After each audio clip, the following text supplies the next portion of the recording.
Salut, petite vidéo rapide de TDD pour petite dédicace à Bastien en fait. Là on a une nouveauté à faire, c'est que quand on modifie un article maître, il faut aussi update le statut des articles enfants. Donc pour ça je vais le faire en TDD rapide. Et c'est pour faire une démo également à Marois, pour qu'elle voit un peu comment ça se passe. Alors déjà on commence par faire son premier test. Hop là, test update article enfant. Oups. Donc là, ce qu'on a besoin, c'est de récupérer un article qui a des articles enfants, donc qui a des déclinaisons.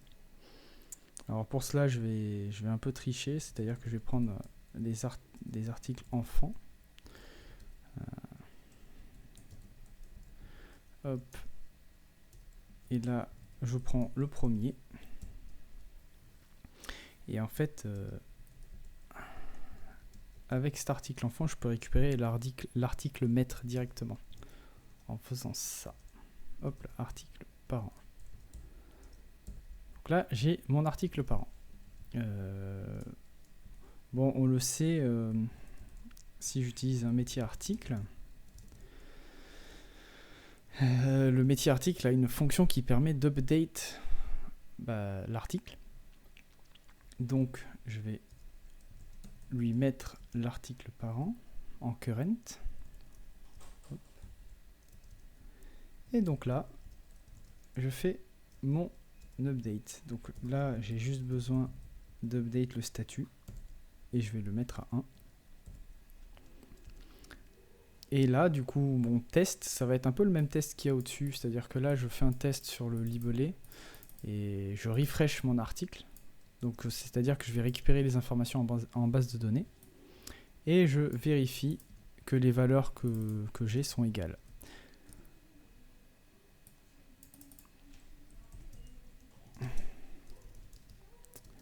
Ah oui, du coup là, comme il ne sait pas que c'est un article, je vais lui dire, hop, article.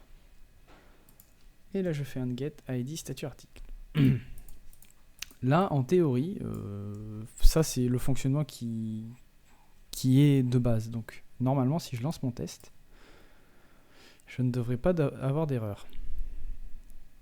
Voilà. Donc là, j'ai un OK. Maintenant, ce qu'on va tester, c'est donc après la modification, je vais récupérer l'article enfant.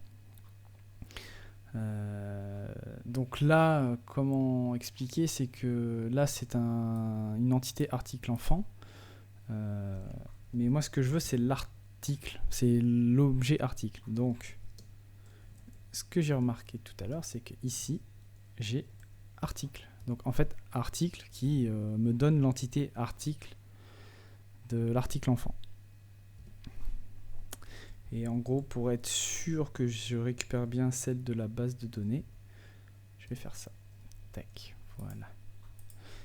Donc là, c'est un objet de type article.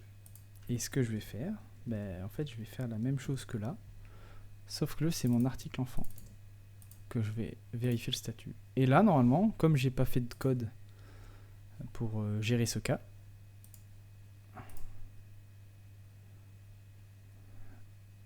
tu vois, déjà, je me suis trompé. Get ID statistic does not exist. Métier article test. C'est que j'ai dû me planter sur ça. Peut-être qu'il fallait que je fasse first. On va aller vérifier ça.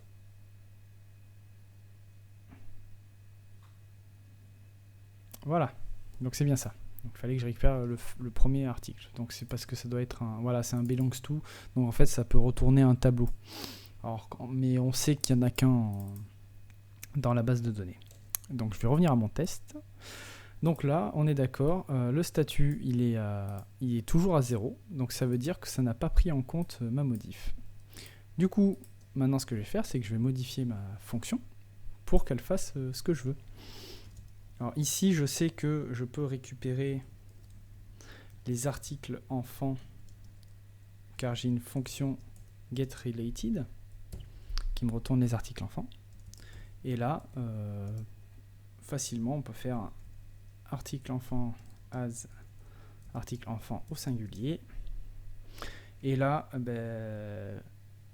je peux faire rapidement une modif en faisant article enfant set id statut. Et là, je mets l'id statut que je reçois. Et je fais un save. Et normalement,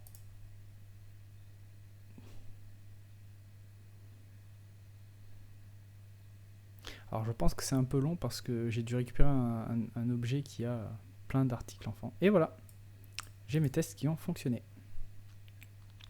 Alors, donc là, je viens de faire la phase en TDD de d'abord mon code est en rouge, elle marche pas.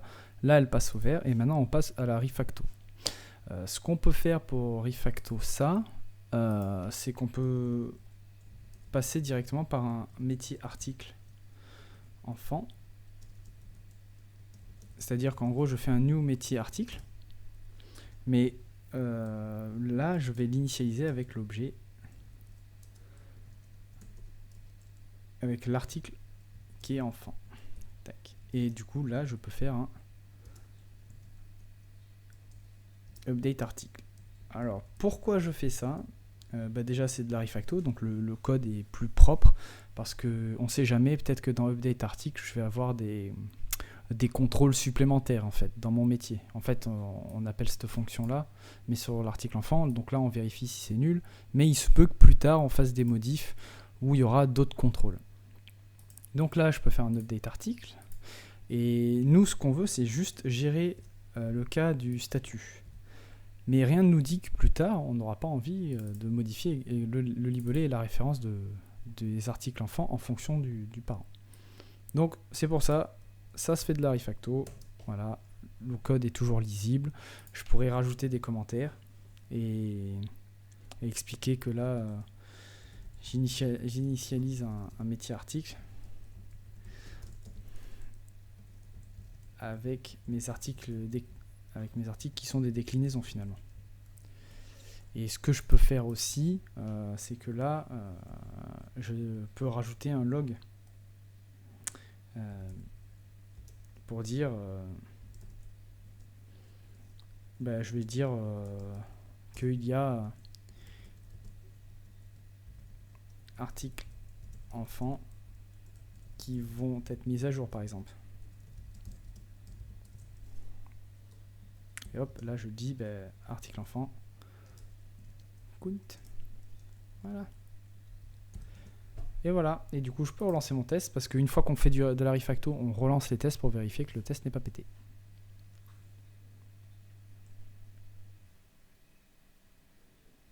Et hop, voilà.